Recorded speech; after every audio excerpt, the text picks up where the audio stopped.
Hello friends. Today जो article हम analyse करने वाले हैं वो द हिंदू में अगस्त 19 को पब्लिश हुआ है और इस आर्टिकल का टाइटल है time for India and Nepal to make up. और इस आर्टिकल के ऑथर हैं कनक मणि दीक्षित।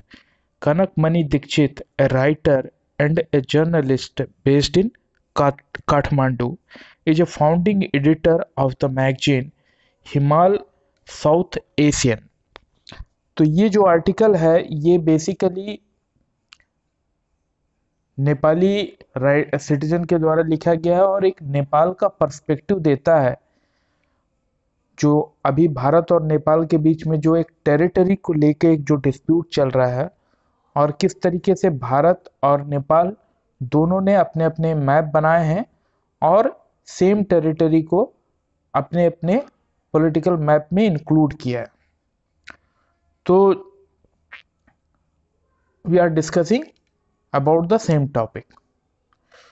सो जो डिस्प्यूट है, जो कंटेस्टेड टेरिटरी है, उसकी ओनरशिप को लेके हमने देखा है कि रिसेंटली इंडिया और नेपाल के बीच में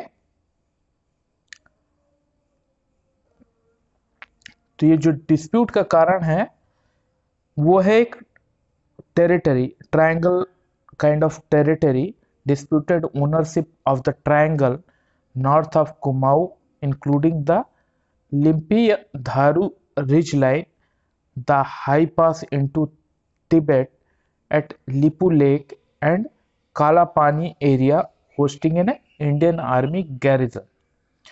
So एक टेरिटरी है जिसमें नेपाल और इंडिया दोनों क्लेम कर रहे हैं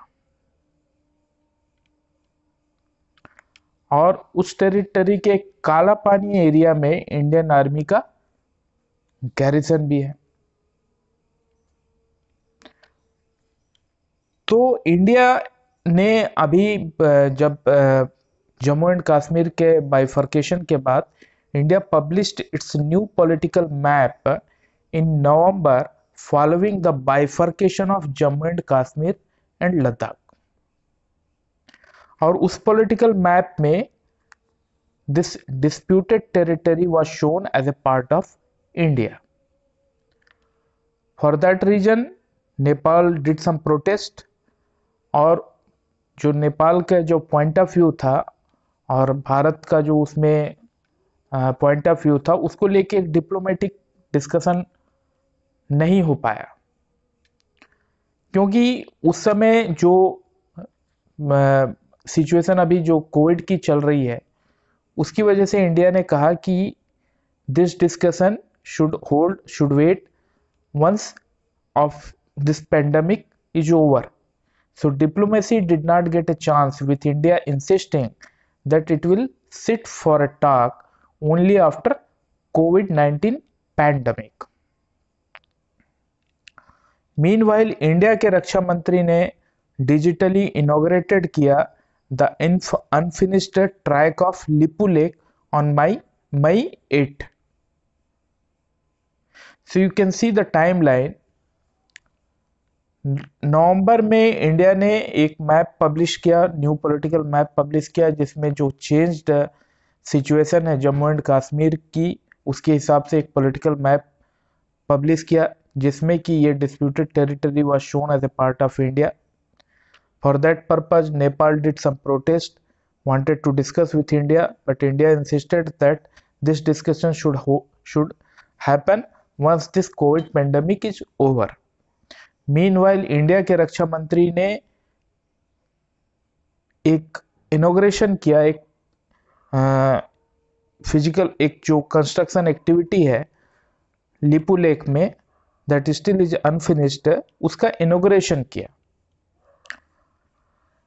ये सारी चीजों की वजह से जो नेपाल की लीडरशिप है, this article is written by Nepali citizen, it's giving the perspective of Nepal.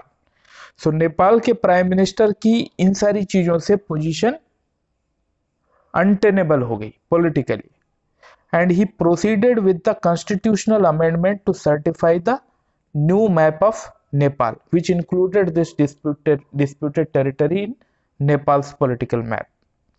So this was needed for the sake of cartographic parity with India in future talk.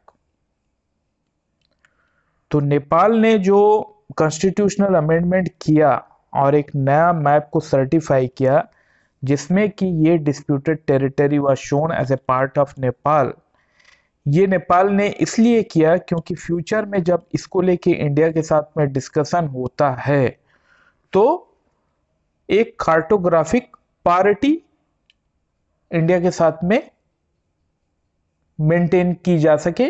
इस पर्पज से इन्होंने अपने मैप में ये मॉडिफिकेशन किया और हम देख सकते हैं कि किस तरीके से situation over a period evolve हुई है। अगर इंडिया और नेपाल की बाउंड्री के बारे में देखें तो करीब 1751 किलोमीटर की बाउंड्री है नेपाल इंडिया के बीच में, और उसमें से 98% का डिमार्केशन हो गया है। रिमेनिंग जो जहां पर डिस्प्यूट है, जैसे ये एक पर्टिकुलर एरिया, उसके लिए भारत और नेपाल के बीच में 1997 ऑनवर्ड्स काफी गवर्नमेंट टू गवर्नमेंट लेवल पे डिस्कशन चल रहा है। Coming back to again this disputed territory, तो नेपाल इसमें जो ओनरशिप के पीछे ग्राउंड क्या है, तो जो नेपाल का जो क्लेम है इस डिस्प्यूटेड टेरिटरी को लेके वो है centred on the treaty of Sugauli जो कि 1815 में की गई थी। और उसके बाद उस ट्रीटी को जो ट्रीटी ऑफ सुगौली जो की गई 1815 में, उसके बाद कोई भी ऐसी ट्रीटी नहीं हुई जो इसको सुपरसीड करे। That mean this treaty still hold because no other treaty meantime has been made or superseded this treaty. So अगर हम इसकी बात करें तो उस ट्रीटी में क्या लिखा गया, so the treaty, the language reads, the Raja of Nepal renounces all claim to the countries lying to the west of the river Kali. No agreement has superseded that treaty, and so no subsequent cartographic chicanery by the company sarkar or successor government can undermine the 1815 document. Essentially, Nepal want to say with what was considered the upstream Kali at the time of treaty signing 205 years old. सो ये treaty के पीछे जो नेपाल का claim है वो ये जो disputed territory को के ओनरशिप को लेके जो नेपाल का क्लेम है वो डिराइव होता है ट्रीटी ऑफ सगौली से जो कि 1815 में किया गया। But this territory is in possession of India. तो यहां पर एक आर्ग्यूमेंट दिया जाता है कि चूंकि वो एरिया इंडिया कंट्रोल करता है, इंडिया के पोजीशन में है, और काठमांडू इस पे इतने समय तक कुछ नहीं इस पे विरोध किया या इसको लेके आवाज उठाया, क्लेम किया, तो इसके पीछे का वजह क्या है? तो उसके लिए ऑथर कहता है कि ये इस वजह से हुआ क्योंकि दोनों के बीच में, इंडिया और नेपाल के बीच में डिफरेंस ऑफ पावर है। नेपाल एक पुअर कंट्री है, डिपेंडेंट है इंडिया के ऊपर में, और इंडिया से को एंटागोनाइज नहीं करना चाहता था, और वो नेपाल चाहता था कि इसको डिप्लोमेटिकली इस प्रॉब्लम को रिजॉल्व किया जाए, और उसके लिए नेपाल ने बीच बीच में अपनी बात रखी है। और जहां तक ऑथर का कहना है, जहां तक कि आप उसकी पोसेशन के आधार पे अगर आप ओनरशिप इंडिया क्लेम करता है कि हम वो टेरिटरी पोसेस करते हैं, that allow them to be owner of that area, तो उसको ऑथर एक्सेप्ट नहीं करता है। क्योंकि अगर हम सेम लॉजिक अक्साई चीन के ऊपर अप्लाई करें, जहां पर इंडियन टेरिटरी को चाइना ने एडवर्स पोसेशन में रखा हुआ है। तो चाइना के पोसेशन से चाइना की ओनरशिप उस अक्साई चीन की नहीं हो जाती। उसी तरीके से ऑथर कहता है कि ये जो डिस्प्यूटेड टेरिटरी है, हालांकि इंडिया इसको कंट्रोल करता है, इंडिया इसको पोसेस करता है राइट नाउ, लेकिन ये इंडिया को उसका ओनरशिप का राइट नहीं देता है। फिर ऑथर इसके बारे में भी कमेंट करता है कि किस तरीके से जो इंडियन मीडिया में या पॉलिटिकली इसको लेके कमेंट किया गया है कि नेपाल चाइना के इन्फ्लुएंस में आ गया है, Nepal was sold out to China. तो उसके लिए भी ऑथर कहता है कि ये चीज सही नहीं है। नेपाल का चाइना से भी कुछ टेरिटरी को लेकर डिस्प्यूट है, इसमें नेपाल चाइना से भी उसी तरीके से प्रोटेस्ट रजिस्टर कर रहा है। और ये जो आइडिया है कि Nepal is fallen into the Chinese hand, ये गलत है। और ये एक तरीके से इंडियन जो फॉरेन पॉलिसी का ओसिफाइड एक तरीके से नेचर है कि वो समय के साथ इवॉल्व नहीं हुआ है, because of ossified foreign policy which consider Nepal, Bhutan or that particular Himalayan region as a strategic buffer with respect to China. So यहाँ पर हम ये भी देखते हैं कि चाइना के इन्फ्लुएंस को, चाइना के रोल को ऑथर डिस्काउंट कर रहा है और वो कह रहा है कि ये सारी चीज़ें जो ये डिस्प्यूट इस लेवल पे आ गया, उसके पीछे इंडियन पॉलिटिकल लीडरशिप का रोल है, इंडिया का अनविलिंगनेस है नेपाल को एंगेज करने का डिप्लोमेटिकली। और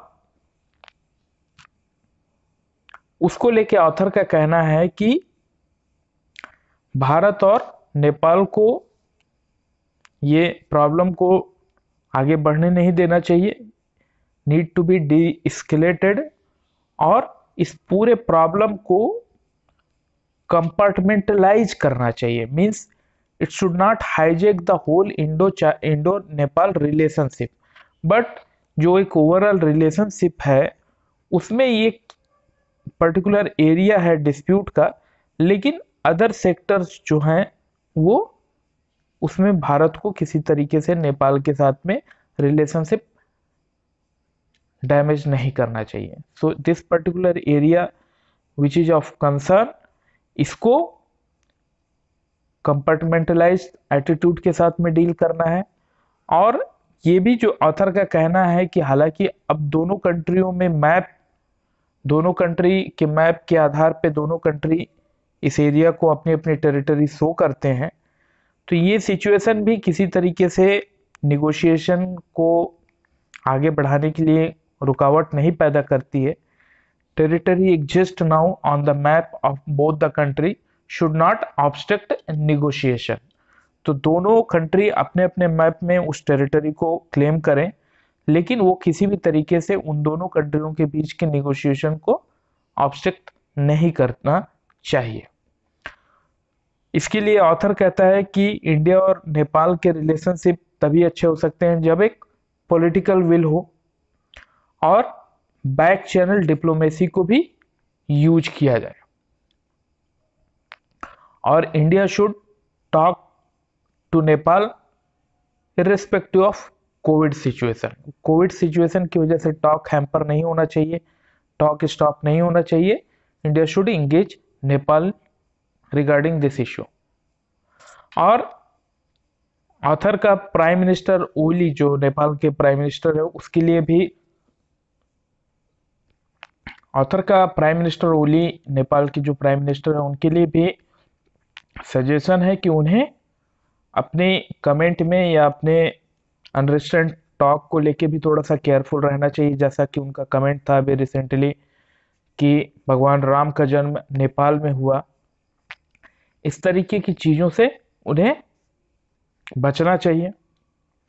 और ऑथर कहता है इंडिया को कि इंडिया को स्टेटस को मेंटेन रखना चाहिए और जो डिस्प्यूटेड एरिया है जैसे लिपु लेक ट्रैक एरिया, वहाँ पर किसी भी तरीके के कंस्ट्रक्शन की एक्टिविटी अभी रोक देनी चाहिए। सो ये एक आर्टिकल है जो कि अभी रिसेंट इंडिया और नेपाल के जो रिलेशनशिप खराब हुए हैं और उसमें किस तरीके से चाइना का इन्फ्लुएंस भारत डाउट करता है, उसको किस तरीके से आगे रिपेयर किया जा सकता है, उसे आगे कैसे इम्प्रूव किया जा सकता है, उसके बारे में है। और ये आर्टिकल नेपाल का पर्सपेक्टिव देता है। It is written by Nepali citizen. So इससे हमें पता चलता है कि इस डिस्प्यूट को लेके नेपाल में क्या थिंकिंग है। This conclude the analysis of today's article. I hope this analysis will prove helpful to you. Thank you.